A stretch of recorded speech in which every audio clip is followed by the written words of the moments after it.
We were told that when we had a president, we'd see a giant global political figure, the man that would be the political leader for 500 million people, the man that would represent all of us on the world stage, the man whose job was so important that of course you're paid more than President Obama. Well, I'm afraid what we got was you. And I'm sorry, but after that performance earlier that you gave, and I don't want to be rude, but you know, really, you have the charisma of a damp rag and the appearance of a low-grade bank clerk. And the question that I want to ask, that we're all going to ask is, who are you? I'd never heard of you. Nobody in Europe had ever heard of you. I would like to ask you, President, who voted for you? And what mechanism? Oh, I know democracy is not popular with you lot. And what mechanism do the peoples of Europe have to remove you? Is this European democracy? Well, I sense though that you're competent and capable and dangerous, and I have no doubt that it's your intention to be the quiet assassin of European democracy and of the European nation states.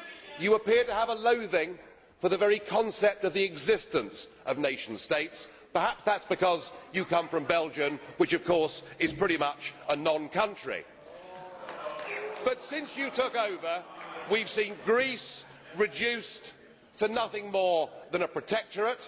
Sir, you have no legitimacy in this job at all, and I can say with confidence that I can speak on behalf of the majority of the British people in saying we don't know you, we don't want you, and the sooner you're put out to grass, the better.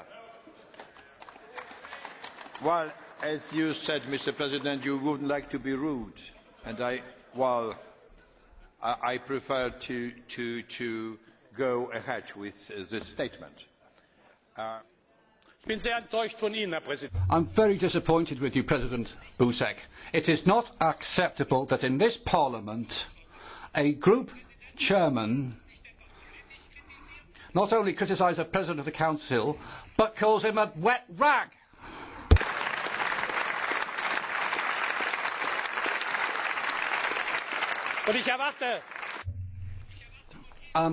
I expect you, President, to call this person to order. It's not right that this man should be able to trample over the dignity of this House. And Joseph Dole, it's not just a case of getting or allowing the UK to leave the EU. It would be better for Mr Farage to resign if the European Union and the European Parliament are such bad things in his eyes. Thank you, President. Just as I have said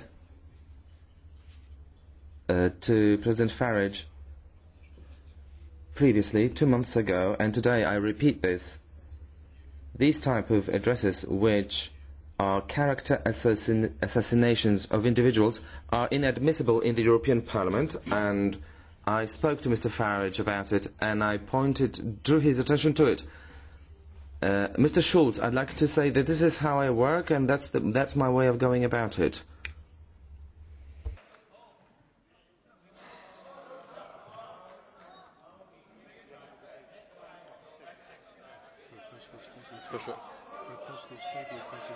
Is it personal statement? At the end of the debate.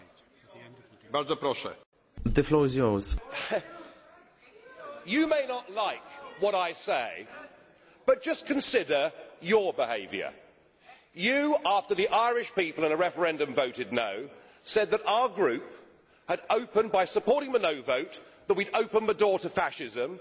You said that we had behaved as a group in the Parliament like Hitler and the Nazis in the Reichstag. We've been called by Danny Cohn-Bendit mentally weak. You know, it has to be, it can't be one way. It is not personal statement. Mr.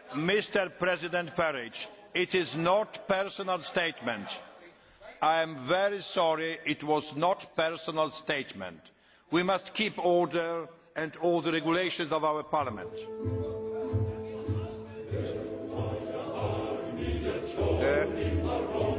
The next